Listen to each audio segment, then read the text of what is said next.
So as you've all already probably seen, we went down to New Orleans to race at the pad.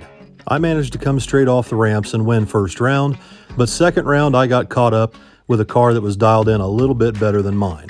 And I already knew that I needed to do some shock work on this car, but the pass that I made second round definitely reaffirmed my suspicions. So I definitely need to get the front shocks replaced on the car, and I want to go ahead and pull all the spark plugs out and see how they look, just to make sure we don't have any problems. And of course, we also need to get the trailer unhooked from the Suburban and get it brought in so we can get the steering gear box readjusted.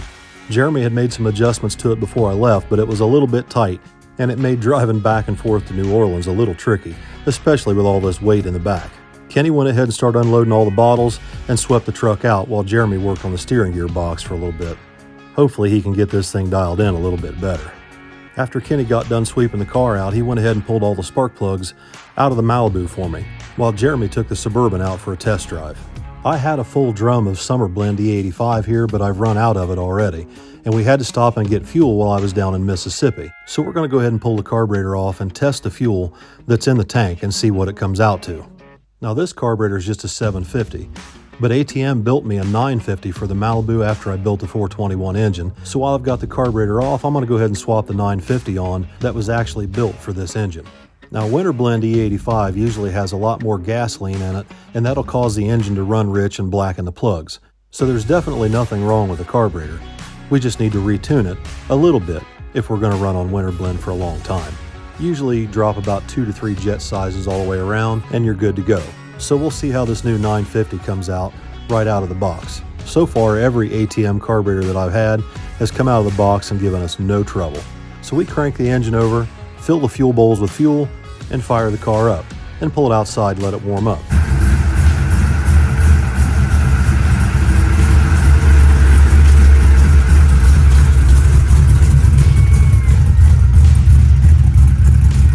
The 950 carburetor fired right up and idled clean. All I had to do was set the idle speed, double check for leaks, and then me and June Pup decided to take the car for a test drive.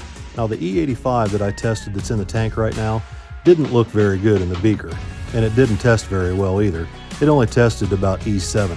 So I decided just to run down to the local speedway, top the fuel tank off, and then drive it back to the house. Now unfortunately the tracks here in Central Ohio are closed until at least March. So I made a post on Facebook asking if there were any track rentals or test and tunes coming up, and I got a lead on something down in North Carolina.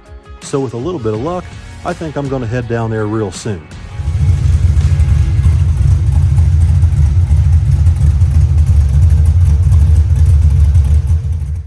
Well, have you my steering box? I think so. You can take it for a test drive. I hope it drives better than it did all the way to New Orleans and back. I hope so too. So while I was down in New Orleans, I had Jeremy go pick up an extra fuel tank for the 64 Chevy pickup that I found on Facebook Marketplace. It's a 15-gallon tank that I can mount in the bed for added fuel capacity, because the 64 only has an 18-gallon tank in the cab.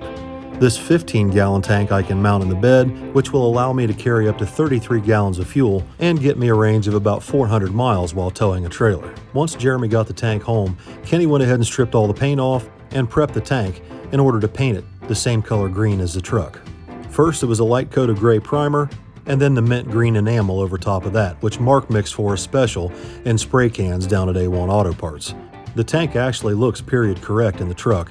All we have to do now is make sure that it's mounted at the right height so that one tank doesn't overrun the other. And it would be nice if I could get my speedometer fixed. That way I can kind of keep track of fuel mileage and my range. Put the right transmission back in it. So anyway, we're going to try and fix that speedometer before I leave. But the first thing Jeremy's got to do is come up with a way to mount this thing in the bed of the truck. So I sent the tank down to engineering to have a custom mount made and to have the tank cleaned out to make sure that there's no crud in it. And for some reason, Jeremy thought it was important to have a mouse hole in the mount. Home of the fastest mouse in all of Mexico.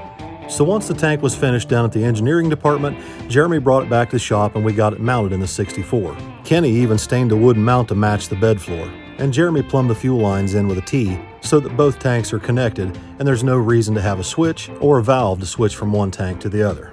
So the only thing to do now is to take the truck for a test drive and go down to the filling station and fill both tanks as high as they'll go, just to make sure that one tank doesn't overfill the other when they're completely full. It turns out that wasn't much of a problem, but some residual crud in the tank was. It plugged the fuel filter and I had to tap on it for a few minutes with a hammer to knock the crud loose, and then the truck fired right back up and got me back to the house. I got there about the same time as Uncle Bucko did, and he helped me pull the filter off and take it into the shop to check it out.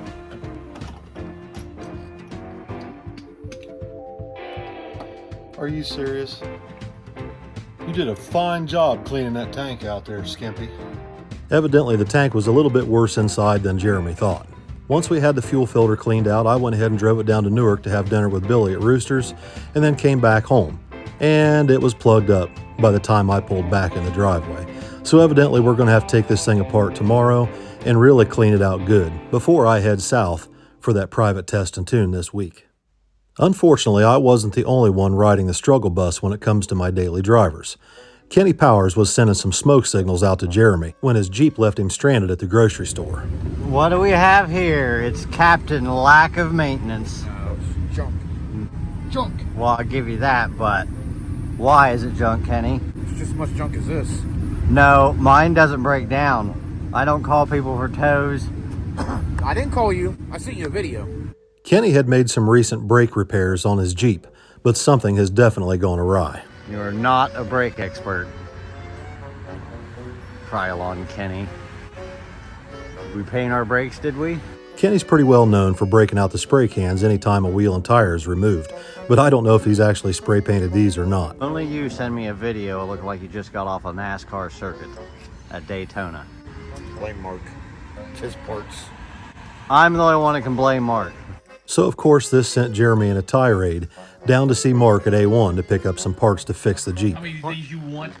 Why don't you knock the dust off the box first?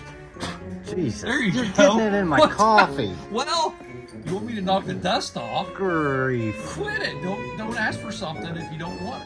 I mean, you ain't been in for like 2 weeks, so. I gave you a break. Well, I guess. I guess they gave you a break too. Yeah, they did the last 3 days. Slackers.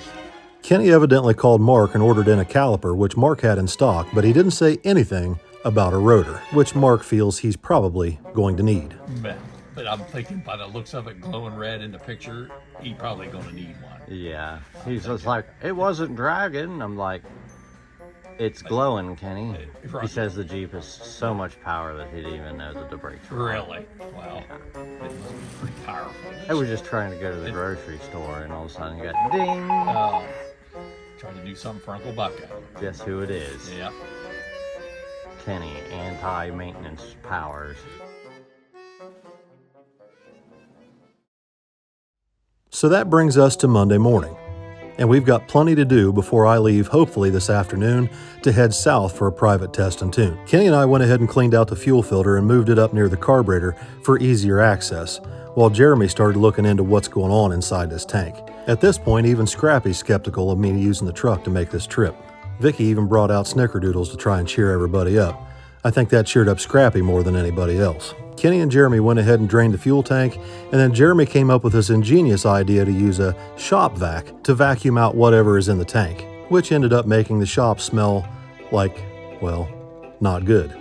His stool sample came out clean though after he got done. Next, it was time to try and get something done with his transmission and get the speedometer to work again. For some reason, the clip that holds the drive gear onto the output shaft continues to fail. What did he do wrong, Kenny? Not sure. I don't know what the situation is with it, but for some reason, every time I take it up the road, it only makes it about 5 miles before that clip lets go, and then the speedometer quits working again.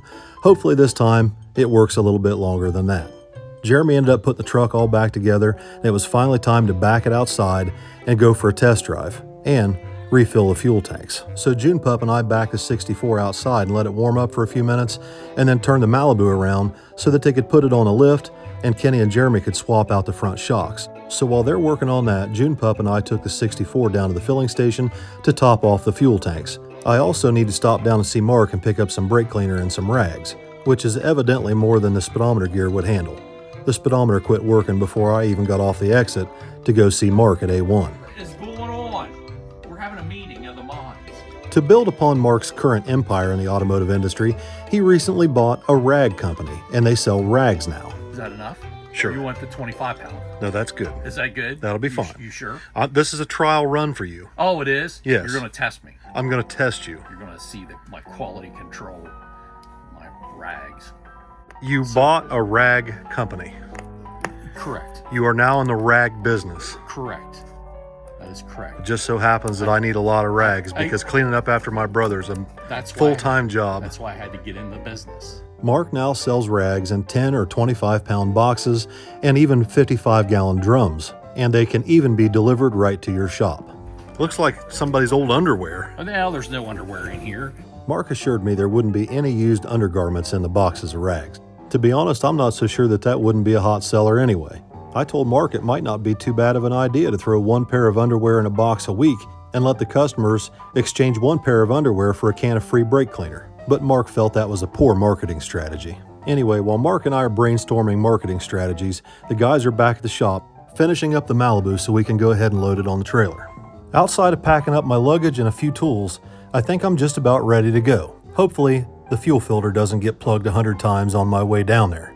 I told Jeremy he probably better keep his phone handy. Well, you're not a speedometer repair specialist. Really? It quit already. Mine all work. Well, mine doesn't. I guess I'm just going commando. That's what I do. All right, guys, so I guess I'm packed up. I'm just about ready to pull out. I'm going to finish editing this video and get it posted. I don't want to say where I'm going. It's south, obviously, but it's a private deal. It's not a street race. It is a track deal. I know I said that last time, but this is not a street race. It's actually a private track rental, 100%.